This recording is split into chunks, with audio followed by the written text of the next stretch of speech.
La complanare di Manzano è bella pronta, eppure non è ancora certa la sua apertura. Sono passati ufficialmente 14 anni quando si pensò alla sua realizzazione come tangenziale esterna per superare l'annoso problema legato alla mole di traffico dell'allora distretto della Sedia.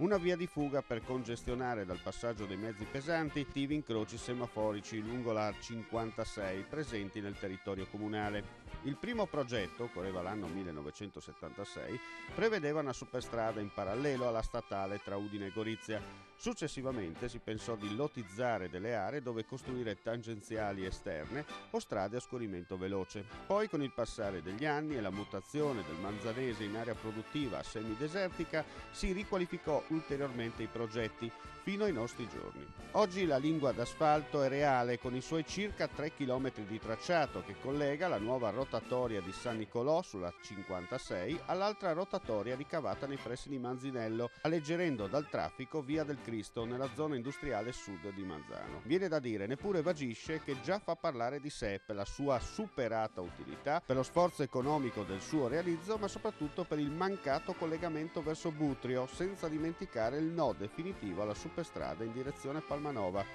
Da queste parti nessuno ha mostrato di capire il vero, ambizioso senso di un'operazione nata monca, che per diritto canonico politico fa gioire qualcuno e imprecare altri.